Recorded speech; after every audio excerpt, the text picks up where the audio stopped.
ಎಲ್ಲರಿಗೂ ಭೋಜನ ಪಾಕ ಚಾನಲ್ಗೆ ಸ್ವಾಗತ. ಇವತ್ತು ನಾವು ವಾಂಗಿಬಾತು 10 ನಿಮಿಷದಲ್ಲಿ ಹೇಗೆ ಮಾಡೋದಂತ ನೋಡೋಣ. ಎಲ್ಲರೂ ಗೊಜ್ಜು ಮಾಡ್ಕೊಂಡು ಮಾಡಿರ್ತಾರೆ, ನಾವು ಕುಕ್ಕರಲ್ಲಿ ಹೇಗೆ ಮಾಡೋದಂತ ನೋಡೋಣ. ಮೊದಲಿಗೆ ಒಂದು ಕುಕ್ಕರ್ಗೆ ಸ್ವಲ್ಪ ಎಣ್ಣೆ ಹಾಕ್ಕೊಂಡು ಸಾಸಿವೆ, ಕಡಲೆಬೇಳೆ ಮತ್ತು 2 ಹಸಿಮೆಣಸಿನ್ಕಾಯಿ, ಕರಿಬೇವು ಹಾಕಿ ಫ್ರೈ ಮಾಡ್ಕೋಬೇಕು. ಈಗ ನಾನಿಲ್ಲಿ ಒಂದು ಈರುಳ್ಳಿನ ಉದ್ದುದ್ದಕ್ಕೆ ಕಟ್ ಮಾಡಿ ತೊಗೊಂಡಿದ್ದೀನಿ. ಚೆನ್ನಾಗಿ ಫ್ರೈ ಮಾಡ್ಕೊಳ್ಳಿ ಎಣ್ಣೆಯಲ್ಲಿ. ಚೆನ್ನಾಗಿ ಲೈಟಾಗೆ ಗೋಲ್ಡನ್ ಬ್ರೌನ್ ಆಗೋಷ್ಟು ಫ್ರೈ ಆದರೆ ಸಾಕಾಗುತ್ತೆ. ಫ್ರೈ ಆಗಿದೆ ಅನ್ನೋ ಟೈಮಲ್ಲಿ ನಾನಿಲ್ಲಿ ಒಂದು ಟೊಮೊಟೊ ಕೂಡ ಆ್ಯಡ್ ಮಾಡ್ಕೊತಾ ಇದ್ದೀನಿ. ಆ ಟೊಮೊಟೊನ ಎಣ್ಣೆಯಲ್ಲಿ ಚೆನ್ನಾಗಿ ಫ್ರೈ ಮಾಡ್ಕೋಬೇಕಾಗುತ್ತೆ. ಅದು ಸ್ವಲ್ಪ ಟೊಮೊಟೊ ಮೆತ್ತಗಾಗಿದೆ ಅನ್ನೋ ಟೈಮ್ಗೆ ನಾನಿಲ್ಲಿ ಸ್ವಲ್ಪ ಅರಿಶಿನ ಪುಡಿ ಮತ್ತು ಕಲ್ಲುಪ್ಪು ಕೂಡ ಆ್ಯಡ್ ಮಾಡ್ಕೊತಾ ಇದ್ದೀನಿ. ಉಪ್ಪು ರುಚಿಗೆ ತಕ್ಕಷ್ಟು ನಿಮ್ಗೆ ಎಷ್ಟು ಬೇಕೋ ನೋಡಿಕೊಂಡು ಆ್ಯಡ್ ಮಾಡ್ಕೊಳ್ಳಿ. ಈಗ ಉಪ್ಪು ಹಾಕಿದ್ಮೇಲೆ ಒಂದ್ಸಲಿ ಚೆನ್ನಾಗೇ ಮಿಕ್ಸ್ ಮಾಡ್ಕೊಳ್ಳಿ. ನಾನಿಲ್ಲೊಂದು 2 ಬದನೆಕಾಯಿ ಕೂಡ ಉದ್ದ ಬದನೆಕಾಯಿ ಬರುತ್ತಲ್ಲ, ಆ ಬದನೆಕಾಯಿನ ಕಟ್ ಮಾಡಿ ತೊಗೊಂಡಿದ್ದೀನಿ. ಚಿಕ್ಕದಾಗೆ ನಿಮ್ಗೆ ಯಾವ ಥರ ಬೇಕೋ ಆ ಥರ ಕಟ್ ಮಾಡ್ಕೊಳ್ಳಿ. ನಾನಿಲ್ಲಿ ಸ್ವಲ್ಪ ಮೀಡಿಯಮ್ ಸೈಜಾಗೆ ಉದ್ದುದಕ್ಕೆ ಕಟ್ ಮಾಡ್ಕೊಂಡು ಹಾಕೋತಾ ಇದ್ದೀನಿ. ಬದನೆಕಾಯಿ ಹಾಕಿದ್ಮೇಲೆ ಎಣ್ಣೆಯಲ್ಲಿ ಚೆನ್ನಾಗಿ ಫ್ರೈ ಆಗಬೇಕು. ಅದು ಚೆನ್ನಾಗೆ ಫ್ರೈ ಆದಮೇಲೆ ಕಲರ್ ಚೇಂಜ್ ಆಗುತ್ತೆ ಬದನೆಕಾಯ್ದು, ಆವಾಗ ಬದನೆಕಾಯಿ ಬೆಂದಿದೆ ಅಂತ ಅರ್ಥ. ಚೆನ್ನಾಗಿ ಫ್ರೈ ಮಾಡ್ಕೊಳ್ಳಿ, ಅದು ಸ್ಮೆಲ್ಲೆಲ್ಲ ಹೋಗಬೇಕು, ಆ ಥರ ಫ್ರೈ ಆಗಬೇಕದು. ಇವಾಗ ನಾನಿಲ್ಲಿ ಸ್ವಲ್ಪ ಕೊತ್ತಂಬರಿ ಕೂಡ ಆ್ಯಡ್ ಮಾಡ್ಕೊತಾ ಇದ್ದೀನಿ. ತುಂಬಾ ಬೇಗ ಮಾಡ್ಕೊಬೋದು, ಟೇಸ್ಟಿಯಾಗಿ ಕೂಡ ಇರುತ್ತೆ. ನೀವು ಮನೇಲಿ ಟ್ರೈ ಮಾಡಿ ನೋಡಿ. ಯಾರಿಗೆಲ್ಲ ಟೈಮ್ ಇಲ್ಲ ಅಂತ ಅನಿಸುತ್ತೋ ಅವರು ಈ ಥರ ಒಂದ್ಸಲಿ ಟ್ರೈ ಮಾಡಿ ನೋಡ್ಬೋದು. ಇವಾಗ ನಾನಿಲ್ಲಿ ಹುಣ್ಸೆಹಣ್ಣು ಕೂಡ ನೆನೆಸಿಕ್ಕೊಂಡಿದ್ದೆ, ಆ ರಸ ಕೂಡ ಇದಕ್ಕೆ ಆ್ಯಡ್ ಮಾಡ್ಕೊತಾ ಇದ್ದೀನಿ.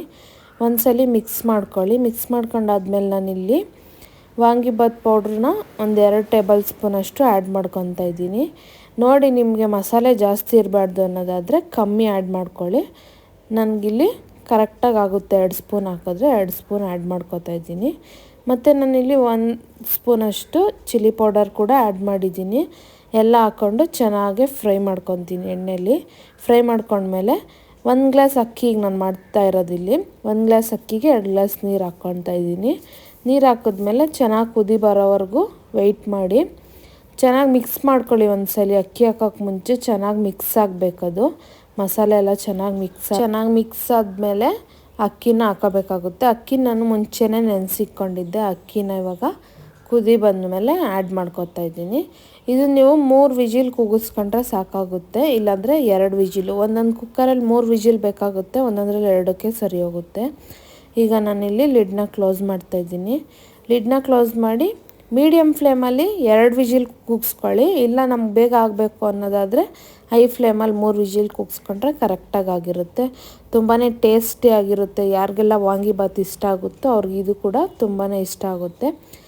ನೀವು ಮನೇಲಿ ಒಂದ್ಸಲಿ ಟ್ರೈ ಮಾಡಿ, ಟೇಸ್ಟ್ ಹೇಗಿತ್ತು ಅಂತ ಕಮೆಂಟ್ ಮಾಡಿ ತಿಳಿಸಿ. ಇದನ್ನು ಬೇಕಾದ್ರೆ ಬ್ರೇಕ್ಫಾಸ್ಟ್ ಆಗಿ ಲಂಚ್ ಆಗಿ ಕೂಡ ನೀವು ಬಾಕ್ಸ್ಗೆ ಕಟ್ ಕಳಿಸ್ಬೋದು, ಆಫೀಸ್ಗೆ, ಸ್ಕೂಲ್ಗೆಲ್ಲ. ಯಾರಿಗೆಲ್ಲ ರೈಸ್ ಐಟಮ್ ಇಷ್ಟ ಆಗುತ್ತೋ ಅವ್ರಿಗೆ ಇದು ಖಂಡಿತ ತುಂಬ ಇಷ್ಟ ಆಗುತ್ತೆ. ಸೂಪರಾಗಿತ್ತು ಟೇಸ್ಟ್ ಕೂಡ. ನೀವು ಒಂದ್ಸಲಿ ಟ್ರೈ ಮಾಡಿ ನೋಡ್ಬೋದು. ಇದನ್ನು ಬೇಕಾದ್ರೆ ಚಟ್ನಿ ಜೊತೆನಾದರೂ ತಿನ್ಬೋದು, ಇಲ್ಲ ಮೊಸರು ಜೊತೆನಾದರೂ ತಿನ್ಬೋದು. ಎಲ್ಲರೂ ಚಟ್ನಿ ಜೊತೆ ಇಷ್ಟಪಡ್ತಾರೆ, ಕೆಲವರು ಮೊಸರು ಹಾಕೊಂಡು ಕೂಡ ತಿಂತಾರೆ. ನೋಡ್ಬೋದು ನೀವು ಇಲ್ಲಿ ಯಾವ ಥರ ಬಂದಿದೆ ಅಂತ. ಹೀಗೆ ಸಪೋರ್ಟ್ ಮಾಡ್ತಾಯಿರಿ.